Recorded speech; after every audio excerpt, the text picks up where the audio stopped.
बहुत समय पहले की बात है। एक राजा को उपहार में किसी ने बाज के 2 बच्चे भेंट किए। वे बड़ी ही अच्छी नस्ल के थे और राजा ने कभी इससे पहले इतने शानदार बाज नहीं देखे थे। राजा ने उनकी देखभाल के लिए एक अनुभवी आदमी को नियुक्त कर दिया। जब कुछ महीने बीत गए तो राजा ने बाजों को देखने का मन बनाया और उस जगह पहुंच गए जहां उन्हें पाला जा रहा था। राजा ने देखा कि दोनों बाज काफी बड़े हो चुके थे और अब पहले से भी शानदार लग रहे थे।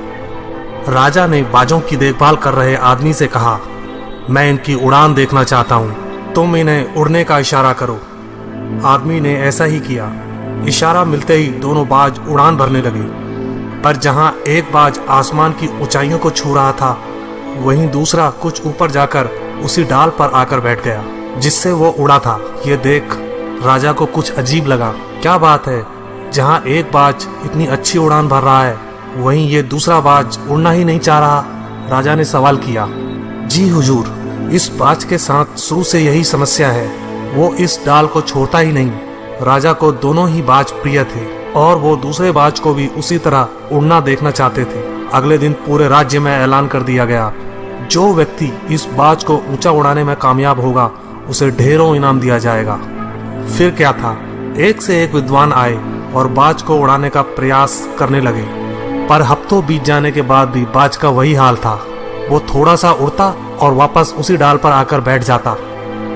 फिर एक दिन कुछ अनोखा हुआ।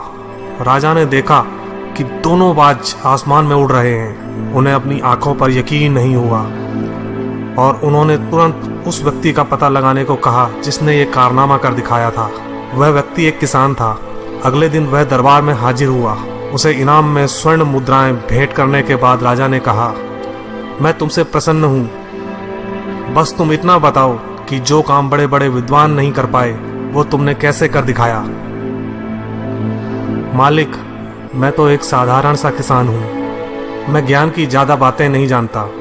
मैंने तो बस वो डाल काट दी जिस पर बैठने का बाज आदी हो चुका था, और जब वो डाल ही नहीं रही तो वो भी अपने साथी के साथ ऊपर उड़ने लगा। दोस्तों, हम सभी ऊंचा उड़ने के लिए ही बने हैं, लेकिन कई बार हम जो कर रहे होते हैं उसके इतने आदी हो जाते हैं कि अपनी उड़ान भरने की, कुछ बड़ा करने की काबिलियत को भूल जाते हैं। यदि आप भी सालों से किसी ऐसे काम में लगे हैं जो आपके सही पोटेंशियल के मुताबिक नहीं है, तो एक बार जरूर सोचिए कि कहीं आपको भी उस डाल को काटने की जरूरत तो नहीं जिस पर आप बैठे हैं। धन्यवाद दोस्तों।